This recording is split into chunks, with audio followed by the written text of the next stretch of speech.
Hello दोस्तों, कैसे हो आप सभी। तो जो भी लोग नए होंगे चैनल पे वो उसको लाइक करें, शेयर करें और सब्सक्राइब कर लीजिए। और चैनल की चैनल पे आप जाएंगे तो वहाँ पे डिस्क्रिप्शन में कोई भी वीडियोस देखेंगे तो वहाँ पे मेरा ये टेलीग्राम चैनल का आपको लिंक मिल जाएगा, जहाँ पे टेलीग्राम चैनल का नाम होगा @UPSC विद हरीश।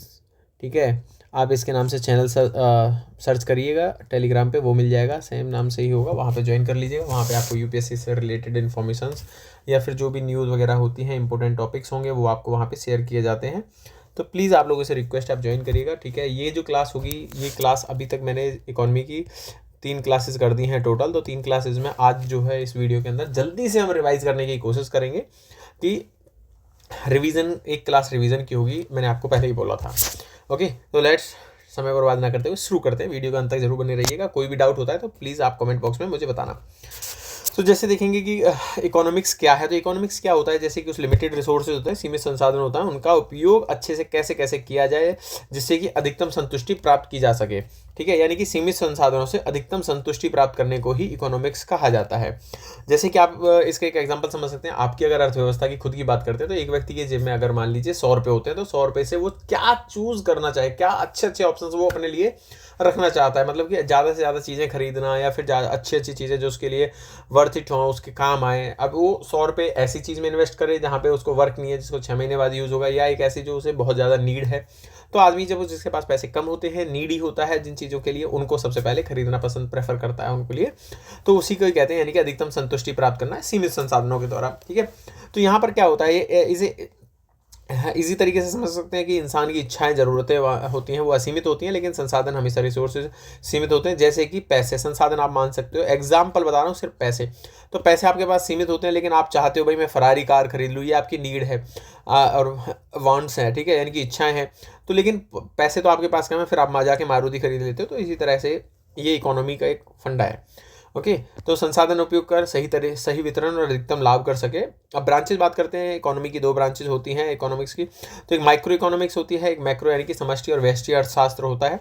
तो माइक्रो में आप एक छोटे लेवल पे देख सकते हो, यानी कि किसी एक बाजार, एक दुकान, एक व्यक्ति की इकोनॉमिक्स, जो भी मैंने आपको एग्जाम्पल द्वारा समझाया था आदमी के, तो वो माइक्रो इकोनॉमिक्स आएगा। मैक्रो में हम देखेंगे किसी देश की अर्थव्यवस्था के बारे में, यानी कि मैक्रो इकोनॉमिक्स यानी कि किसी पूरे देश की अर्थव्यवस्था, वहाँ पे उसकी इन्फ्लेशन की बात चलती है, आर्थिक विकास, राष्ट्रीय आय आदि, बेरोजगारी के संबंधित चीज़ें देखी जाती है। जैसे सरकार बजट बनाती है तो वो सोचती है कि भाई स्वास्थ्य पर, शिक्षा पर क्या क्या खर्च किया जाए, वो मैक्रो इकोनॉमिक्स में आ जाता है। ठीक है, मैं बता दिया हूँ, रिवीजन की क्लास है भाई लोग, तो थोड़ा सा फास्ट रहेगी। आर्थिक प्रणाली क्या होती है, पहले देखिए आर्थिक प्रणाली क्या होती है, इकोनॉमिक सिस्टम क्या है।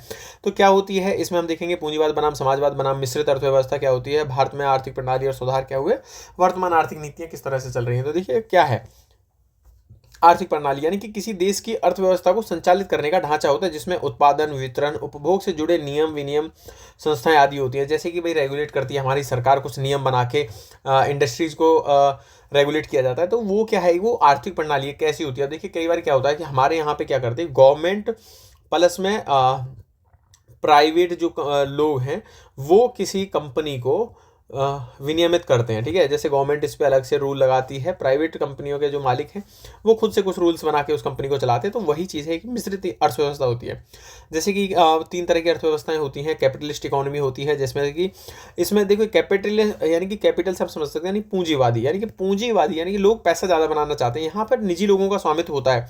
जैसे निजी लोग यहाँ पे मालिक ज़्यादा होते हैं। बाजार मांग और आपूर्ति के आधार पर मूल्य का निर्धारण होता है। जिससे यहाँ पे क्या होता है, कोई कंपनी है वो 100 क्वांटिटी में कोई आइटम बना रही है, लेकिन उसकी डिमांड करने वाले 200 लोग हैं, तो यहाँ पर रेट बढ़ा दिया जाएगा। तो ये होगा कि यहाँ पे पूंजीवादी अर्थव्यवस्था में रेट बढ़ा दिया जाएगा। लेकिन जैसे कि मिश्रित अर्थव्यवस्था की बात करेंगे तो यहाँ पर मिश्रित अर्थव्यवस्था में सरकार इस पर कह देगी कि भाई MRP, ठीक है, यहाँ पर वो कह देगी कि यार आप इस इतने रुपए से ज़्यादा इस पे प्राइस नहीं डाल सकते, बेच नहीं सकते, चाहे इसकी डिमांड कितनी भी हो जाए। तो सरकार इस तरह से रेगुलेट करती है, जैसे कि भारत में होता है। सरकारी हस्तक्षेप बहुत कम होता है, यहाँ पे लिखा हुआ है, लेकिन भारत में हो जाता है। लाभ कमाना इनका उद्देश्य होता है। एग्जांपल है अमेरिका और जापान की जो इकोनॉमी है वो कैपिटलिस्ट इकोनॉमी होती है। दूसरी प्रकार की होती है सोशलिस्ट इकोनॉमी, जैसे कि जिसमें चीन और उत्तर कोरिया आते हैं। यहाँ पर उत्पादन के जो साधन है उन पर सरकार का स्वामित्व होता है। जैसे कि मान लीजिए कोई कोयला की खदान है, तो कोयले की खदान में सरकार का स्वामित्व होगा। भाई सरकार कहेगी कि हम इतना कोयला उत्पादन करेंगे। तो यहाँ पर सरकार क्या चाहती है कि संसाधनों का वितरण करना सरकार सुनिश्चित करती है।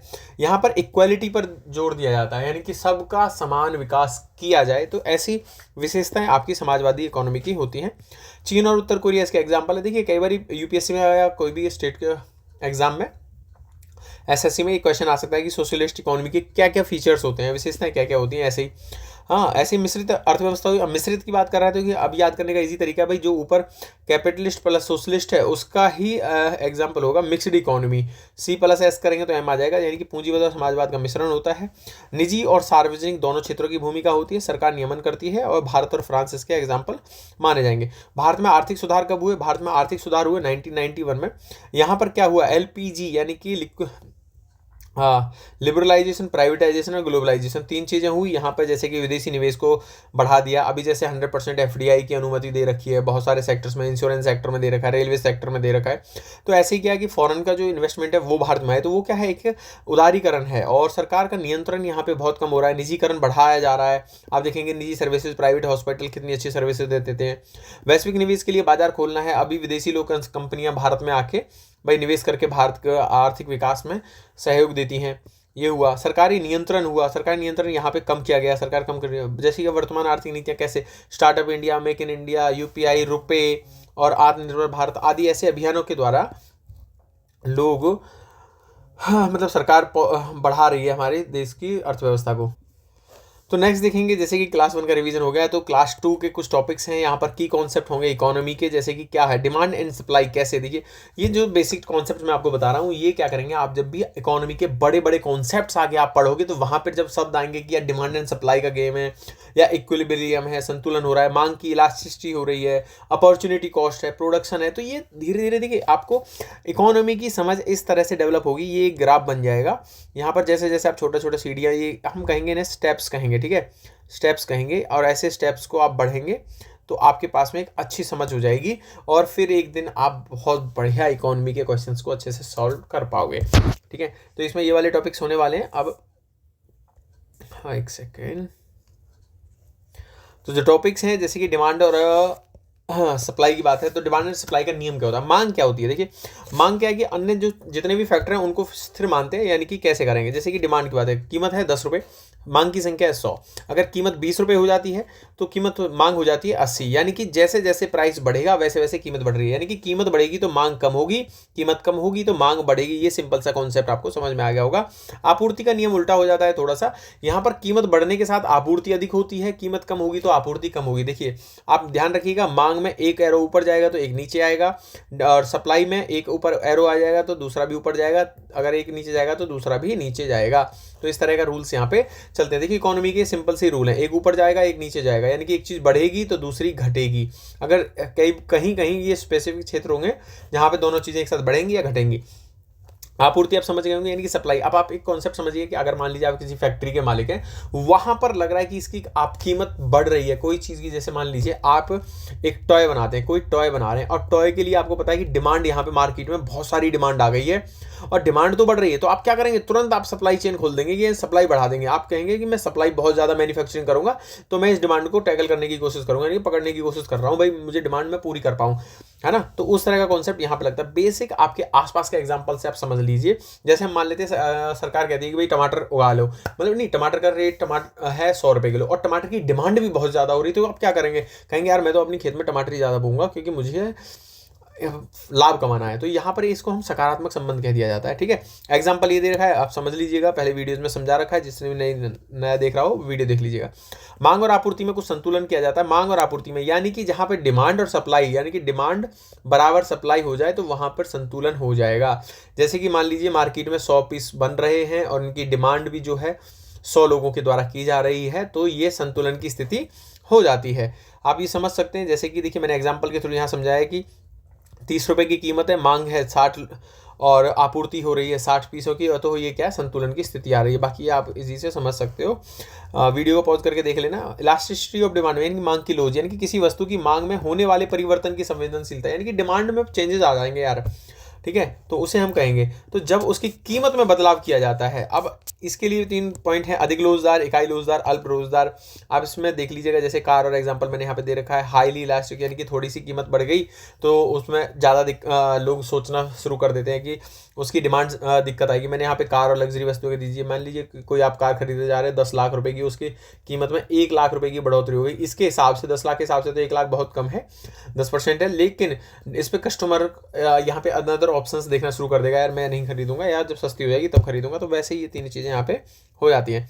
अपॉर्चुनिटी कॉस्ट क्या होती है? अपॉर्चुनिटी कॉस्ट है जैसे कि आपके जेब में 50 रुपए हैं, आप कॉफ़ी या आइसक्रीम में से कोई एक चूज करते हैं। अगर एक जब चूज किया, मान लीजिए आपने कॉफ़ी को चूज किया और कॉफ़ी के बाद में आइसक्रीम आपने छोड़ दी, तो आइसक्रीम को छोड़ने की जो कॉस्ट है वो है अपॉर्चुनिटी कॉस्ट, आपने इसको त्याग किया है। इसी प्रकार से हम उत्पादन के मामले में देख लेंगे, जैसे गेहूं है, तो गेहूं का उत्पादन अगर आपको अधिक करना है तो आपको मान लीजिए खेत में, आप एक ही खेत में कपास और गेहूं दोनों बोते हैं, यानी कि आपका खेत है, इस वाले में आप गेहूं बोते हैं, इस वाले में गेहूं बोते हैं, यहाँ पर आप कपास बोते हैं। इस समय आप मान लीजिए कि डिमांड बढ़ रही है, डिमांड बढ़ गई, किस चीज़ की डिमांड बढ़ गई यार? गेहूं की डिमांड बढ़ गई। तो आप क्या करेंगे? आपूर्ति ज़्यादा करना चाहेंगे, तो आप क्या करेंगे?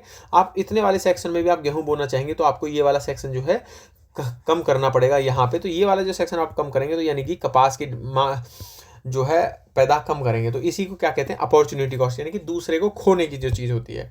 ऐसी उत्पादन संभाव्यता कर होता है, उत्पादन संभाव्यता कर्व, ठीक है। तो क्या होता है? यह क्या दिखाता है? यह वस्तु को सीमित संसाधनों और उसमें हम किसी वस्तु की अधिक मात्रा प्राप्त करने के लिए दूसरी वस्तु को कुछ उत्पादन तक छोड़ना होता है। जो अभी मैंने आपको खेत का एग्जांपल दिया, लगभग वही सेम बात कह रहा है, यानी कि हमें अगर एक चीज़ का उत्पादन करना है तो हमें बी चीज़ को त्याग करना पड़ता है, यानी कि अपॉर्चुनिटी कॉस्ट की ही बात कर रहा है एक तरह से, ठीक है। आप इस तरह से समझ सकते हो। देखिए यहाँ पे आप देखेंगे तो यहाँ पर मैक्सिमम उत्पादन ए का हो रहा है, लेकिन मिनिमम हो रहा है बी का, क्योंकि बी इस तरफ है, ए इस तरफ है। तो यहाँ पर देखिए मैक्सिमम हो रहा है ए का, लेकिन बी का मिनिमम हो रहा है। जैसे जैसे हम ऊपर बढ़ते हैं तो यहाँ पर मैक्सिमम हो जाता है बी का, इस एरिया पे आ जाता है आपका बी का उत्पादन मैक्सिमम हो जाता है, लेकिन मिनिमम हो रहा है ए का, क्योंकि यहाँ से यहाँ देखेंगे तो बहुत कम ग्राफ उठा है, लेकिन आप यहाँ के यहाँ देखेंगे तो बहुत ज़्यादा ग्राफ उठा है। तो आप देखिए कि उत्पादन किसका अधिक हो रहा है, तो मैक्सिमम बी का हो रहा है, यानी कि हमने एक यहाँ पर अपॉर्चुनिटी कॉस्ट के रूप में छोड़ा है। तो ये क्या, ये 3 आर्थिक समस्याओं को दर्शाता है। इसमें क्या दर्शाता है? अभाव की स्थिति में चयन और अवसर लागत, इन 3 चीज़ों को ये दर्शाता है। अगर ऐसा कोई क्वेश्चन आता है तो आप समझ जाइएगा। क्लास नंबर 3 है, कल ही अपडेट हुई है ये वाली क्लास, जिन्होंने नहीं देखी हो देख लीजिएगा। यहाँ पे इसी से मैं बता देता हूँ। नेशनल इनकम क्या होती है? नेशनल इनकम होती है इनकी 1 लेखा वर्ष की अवधि के दौरान सामान्य निवासियों द्वारा अर्जित कारक आय होती है। कारक आय में ब्याज, लाभ, किराया और कर्मचारियों को पारिश्रमिक यानी कि वेतन आता है। सामान्य निवासी यानी कि ये ध्यान रखिए, नेशनल इनकम है, not domestic income. Domestic income मैंने आपको समझाई थी।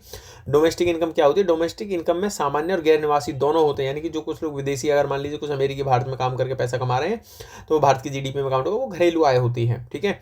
तो वो घरेलू आय में काउंट होगा, डोमेस्टिक इनकम होगा। तो अब इसमें हम देखेंगे ये वाले टॉपिक्स हम यहाँ पे कवर करने की कोशिश करेंगे। कुछ इंपॉर्टेंट शब्द बताए थे। ग्रॉस वही मतलब है जो गणित में टोटल का मतलब होता है। डोमेस्टिक मतलब जो घरेलू होता है।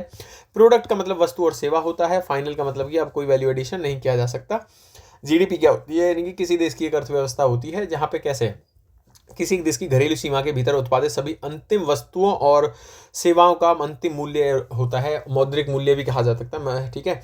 तो मार्केट प्राइस होता है, ये होता है आपका जीडीपी। तो कैसे बात करेंगे कि जीडीपी में क्या क्या काउंट होगा? अगर मान लीजिए भारत के, ये मैंने यहाँ पर एग्जांपल बनाया था, भारत की कोई कंपनी अगर विदेश में काम कर रही है तो क्या वो जीडीपी में काउंट होगी? नहीं भाई, वो जीडीपी में काउंट नहीं होगी, क्योंकि इसमें घरेलू सीमा की बात कर रहा है। जो भारत का नक्शा है उसके हिसाब से अगर कोई घरेलू काम यहाँ पे हो रहा है, यहाँ पे मान लीजिए चाहे अमेरिका की कंपनी है, जापान की कंपनी है, तो भारत की जीडीपी में काउंट होंगी ना, इनको हम अलग से हटाएंगे। तो जीडीपी का बैकग्राउंड बता देता हूँ। एस कुजनेट्स ने 1971 में पुरस्कार भी मिला था, ठीक है। और ये US national bureau of economic research NBER में थे। इन्होंने नेशनल इनकम का फॉर्मूला दिया, क्योंकि ग्रेट डिप्रेशन चल रहा था 1929 में, इससे निकलने के लिए, क्योंकि देशों की अर्थव्यवस्थाओं की इनकम जनरेट कर रही है कंट्रीज की वैल्यू को काउंट करना था, ठीक है। यूएस ने इस कॉन्सेप्ट को दिया ग्रेट डिप्रेशन से निकालने के लिए 1929 में। आइडिया अडॉप्ट कर लिया था 1944 to 45 में बाई वर्ल्ड बैंक और IMF ने। आप देखेंगे जीडीपी है, देश की सेहत मापते हैं भाई, देश की सेहत कैसी है। जिस तरह से आप अपनी हेल्थ की मेजरमेंट करते हो कि भाई मेरा वेट से आप लगाते हो कि मेरा वेट सही है तो हेल्थ अच्छी है, तो वैसे ही आप समझेंगे कि जीडीपी से ही हम अपने अर्थव्यवस्था के जानकारी प्राप्त कर सकते हैं। अब जैसे कि उत्पादन है, किसान ने 2 लाख रुपए का उत्पादन किया, दर्जी ने 50,000 का, 1 लाख रुपए का, तो यहाँ पर जीडीपी क्या हुई, टोटल 3 लाख रुपए, 3.5 लाख यहाँ पे जीडीपी होता है, हो जाती है। जीडीपी में क्या क्या शामिल होता है, देखिए यहाँ पर कंजप्शन होता है, किसी ने कंजप्शन किया है, कुछ इन्वेस्टमेंट होता है, कुछ गवर्नमेंट एक्सपेंडिचर होता है, और एक्सपोर्ट माइनस इंपोर्ट होता है, यानी कि ये जीडीपी का फॉर्मूला है। याद कर लीजिएगा क्या क्या शामिल होता है, यहाँ पर इनके बारे में डिटेल में लिखा हुआ है। इन्वेस्टमेंट, ब्याज दर जितनी कम होगी उतना ज़्यादा इन्वेस्टमेंट होगा, और ब्याज दर जितनी अधिक होगी उतना कम इन्वेस्टमेंट होगा। ये यहाँ पे इसका संबंध है। देखिए यहाँ भी क्या बन रहा है, ब्याज दर अधिक इन्वेस्टमेंट कम, ब्याज दर कम इन्वेस्टमेंट अधिक, तो यही फॉर्मूला बन रहा है ना। देखिए लगभग यही सब चीज़ें हम इसमें साथ चलेंगी। जीडीपी अधिक होती है अर्थव्यवस्था मजबूत, जीडीपी कम होती है आर्थिक मंदी होती है। नॉमिनल जीडीपी वर्सेस, मैंने रियल जीडीपी आपको बताया था। नॉमिनल जीडीपी यानी कि चालू कीमत, यानी कि करंट ईयर के प्राइसेस के आधार पर नापी जाती है, इसमें इन्फ्लेशन को शामिल नहीं किया जाता। जबकि रियल जीडीपी में महंगाई के प्रभाव को हटाकर, यानी कि आधार वर्ष एक बेस ईयर है जो कि 11-12 अभी चल रहा है, इसको अपडेट करने की बात की जा रही है, 2026 में अपडेट किया जाएगा, मापा जाता है, इसे वास्तविक उत्पादन का पता चलता है। ये फॉर्मूला मैंने यहाँ पे आपको एक्सप्लेन पहले कर ही दिया है। अब इसमें ध्यान रखिएगा, रियल जीडीपी और नॉमिनल में इन्फ्लेशन शामिल होती है, रियल में नहीं होती है, सिर्फ उत्पादन को दिखाता है। यहाँ अगर नॉमिनल जीडीपी बढ़ती है, यानी कि उत्पादन या कीमत दोनों चीज़ों में बढ़ोतरी हो सकती है। चालू वर्ष की कीमत होती है, इसमें आधार वर्ष की कीमत होती है। अर्थव्यवस्था की नकली तस्वीर पेश करती है, या अर्थव्यवस्था की असली तस्वीर, यानी कि आर्थिक विकास को सूचित करती है।